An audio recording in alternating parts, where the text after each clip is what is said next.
की जी मंदिराची रचना आहे किंवा याची जी घटनावळ आहे एकदम अशी सुंदर आणि सुलेख, कुठलेही सिमेंट कुठलेही त्यात जॉईंट न करता पूर्ण प्युअर दगडाने बनवलेलं आहे.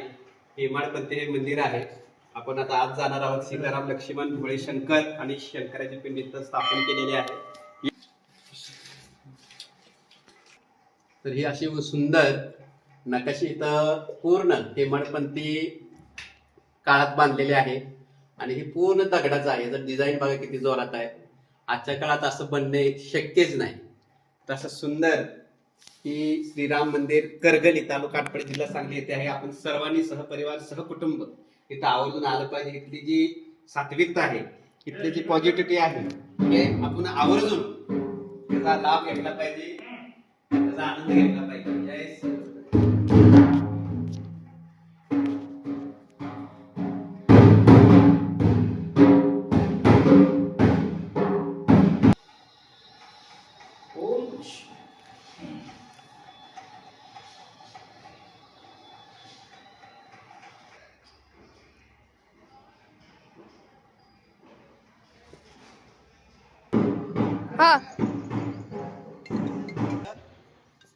आता असा इतिहास आहे की इथं खडकासूरला जेव्हा लक्ष्मणाने मारले तेव्हा तिथं स्वतः सीताराम लक्ष्मण जेव्हा वनवासाला आले ते इथूनच हम्पीला खाली गेले.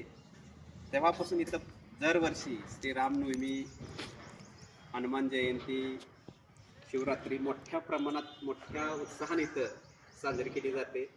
तरी असं हेमाडपंथी श्रीरामाने लक्ष्मणाने स्थापन केलेलं मंदिर आहे. या मंदिरात हिंदू सनातन धर्म जे लोक मानतात त्याने आवर्जून इथं येऊन सीताराम लक्ष्मण भोळे शंकरजी आणि हनुमानजीची मूर्ती आणि शंकराची अशी मोठी पिंडी आहे त्याचं दर्शन घेतलं पाहिजे आणि त्यांचे आशीर्वाद प्राप्त केले पाहिजे.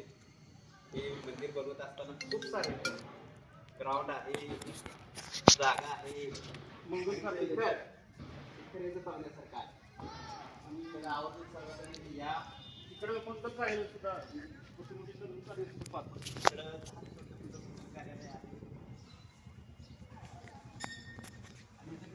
डिझाईन बघा किती जोरात आहे. पूर्ण दगडात आहे. त्याला सिमेंट वापरता ही पूर्ण मंदिर त्या काळात कसं तयार केलं असेल बघायचं. कळसाची उंची बघा किती आहे.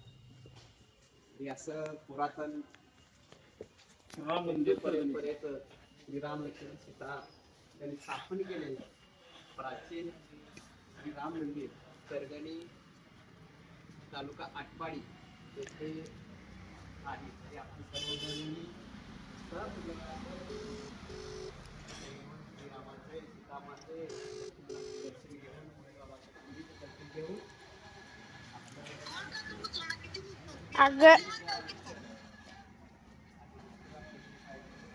ब्लॉग बनवायला लागलो. ठेव